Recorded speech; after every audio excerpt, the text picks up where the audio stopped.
প্ৰথমতে আপোনালোকে কমেণ্টত হৰ হৰ মহাদেৱ লিখি আৰু এই ভিডিঅ'টো সম্পূৰ্ণকৈ চাব বুলি আশা কৰিলোঁ। ইমান ধুনীয়া লোকেশ্যনত গুৱাহাটীৰ মাজমজিয়াত ক'ত আছে ইমান ধুনীয়া মন্দিৰটো, য'ত ইমান লাখ লাখ ভক্ত আহে। তো চলিয়ে শুৰু কৰতে हैं। তো আজি যেহেতু মানে সোমবাৰ আৰু যেহেতু শাওন মাহ চলি আছে, গতিকে আজি ৰাতিপুৱাৰ পৰা আমি মানে মন্দিৰে ঘূৰি আছোঁ। বৰ্তমান আমি ঘৰতে আছোঁ আৰু এতিয়া আমি ক'ত যাই আছোঁ? ভীমাশংকৰ মন্দিৰ। খুব মানে এতিয়া মানে মানুহ বহুত ভিৰ হৈ আছে, কাৰণ আমি দিনৰ ভাগত নাহিলোঁ, পুৰা দুপৰীয়া ভাগত ওলাইছোঁ আৰু বহুত মানুহ হৈ আছে, কাৰণ শাওন মাহ চলি আছে।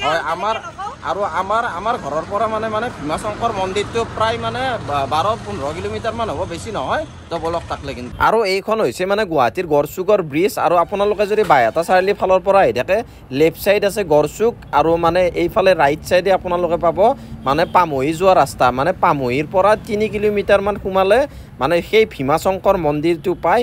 আৰু এতিয়া তাক লাগিন আমি ডাইৰেক্ট যাই আছোঁ, এইটো পামহি ৰোড, আৰু এইফালেদি চিধা গৈ থাকিলে আপোনালোকে পাই যাব।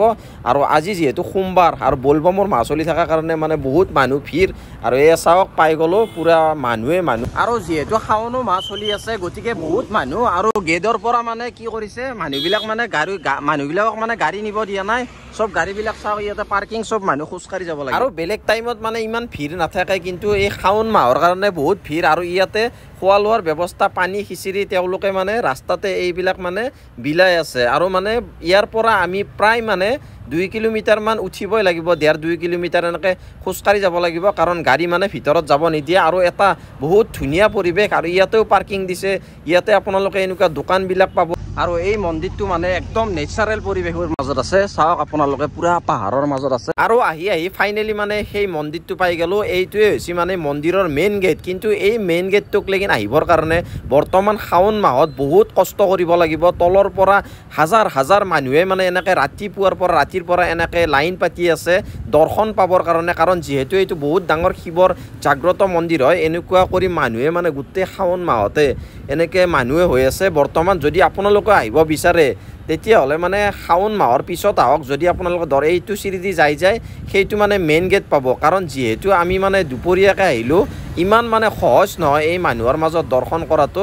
গতিকে বেলেগ দিনা আহিম, আমি মানে বাহিৰতে ধুনীয়াকৈ পূজা কৰিলোঁ। আৰু ইয়াতে যিমান মানুহ বৰ্তমান আমি মানে দৰ্শন কৰা নহ'ব আজি, কাৰণ মানুহৰ আপোনালোকে লাইন চাওক। মানে মন্দিৰটোৰ পৰিৱেশ কি ক'ম আৰু, পুৰা একদম নেচাৰেল পৰিৱেশৰ মাজত আছে। এইফালে চাওক এখন দলং আছে, পুৰা পাহাৰৰ পৰিৱেশ, আৰু চাৰিওফালে এনেকুৱা পাহাৰ, আৰু তাৰে মাজতে আছে এই মানে ভীমাশংকৰ মন্দিৰটো। যদি আপোনালোকে আহে গুৱাহাটীৰ পৰা বেছি দূৰ নহয়, গড়চুকৰ পামহিৰ পৰা 3 কিলোমিটাৰ মান সোমাই আহিলে আপোনালোকে পাই যাব।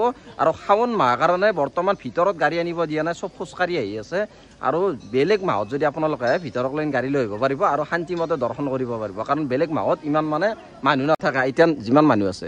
তো দিয়ক, ভিডিঅ'টো চাই কেনে পালে, যদি ভাল লাগিলে তেতিয়াহ'লে যি কৰে কৰি দিব আৰু আহিব এবাৰ মন্দিৰটোত, সুন্দৰ পৰিৱেশ হয়।